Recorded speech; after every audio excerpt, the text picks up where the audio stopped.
ব্রাজিলের অভিযোগে নিষিদ্ধ হতে যাচ্ছে আর্জেন্টিনা ফুটবল দল। দর্শক, আপনাদের পছন্দের দল কোনটি, ব্রাজিল নাকি আর্জেন্টিনা, তা আমাদের কমেন্ট করে অবশ্যই জানাবেন। 2026 বিশ্বকাপ বাছাই পর্বে মুখোমুখি হয়েছিল দুই চিরপ্রতিদ্বন্দ্বী ব্রাজিল ও আর্জেন্টিনা। সুপার ক্লাসিকোর সেই ম্যাচে ব্রাজিলকে 4-1 গোলে বিধ্বস্ত করে আলবিসেলেস্তারা। চিরপ্রতিদ্বন্দ্বীর বিপক্ষে এমন লজ্জাজনক হার কিছুতেই মেনে নিতে পারছে না সেলেসাওরা। ম্যাচের পর 3 সপ্তাহের মতো পার হয়ে গেলেও এমন হার এখনো ভুলতে পারছে না ব্রাজিল। আর তাই তো এবার আর্জেন্টিনার বিরুদ্ধে অভিযোগ জানাতে চলেছে ব্রাজিলিয়ান ফুটবলের সর্বোচ্চ নিয়ন্ত্রণ সংস্থা সিবিএফ। সুপার ক্লাসিকোর এই ম্যাচটি ঘিরে ছড়িয়ে পড়েছিল বেশ উত্তেজনা। ম্যাচে ঘটেছিল বেশ কিছু অনাকাঙ্ক্ষিত ঘটনা, হাতাহাতি পর্যন্ত পৌঁছে গিয়েছিল এই দুই চিরপ্রতিদ্বন্দ্বী। মূলত আর্জেন্টিনার সমর্থকদের বিরুদ্ধে বর্ণবাদী আচরণের অভিযোগ নিয়ে এবার ফিফার দরবারে হাজির হতে যাচ্ছে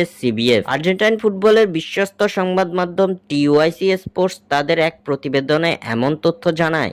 এ প্রসঙ্গে তারা জানিয়েছে, ব্রাজিল সমর্থকদের দাবির ভিত্তিতে আর্জেন্টিনা ফুটবল অ্যাসোসিয়েশনের বিরুদ্ধে ফিফায় আনুষ্ঠানিক অভিযোগ দাখিলের প্রস্তুতি নিচ্ছে সিবিএফ। ব্রাজিলের অভিযোগ প্রসঙ্গে জানা যায়, ম্যাচ চলাকালে আর্জেন্টিনার কিছু সমর্থকরা ব্রাজিলদের উদ্দেশ্য করে বর্ণবাদী ও অশ্লীল অঙ্গভঙ্গি করেছেন। এমনকি এক আর্জেন্টিনার দর্শককে বানরের অনুকরণ করতেও দেখা যায়। সাধারণত এসব ঘটনাকে বেশ গুরুত্ব সহকারে দেখা হয় আন্তর্জাতিক ফুটবলে। আর এসব ঘটনা নিয়ে অভিযোগ দায়ের করতে পর্যাপ্ত ভিডিও ফুটেজও সংগ্রহ করছে সিবিএফ। জুন মাসে ফিফার পরবর্তী উইন্ডোর আগেই এই ব্যাপারে নিষ্পত্তি করতে চায় ব্রাজিল।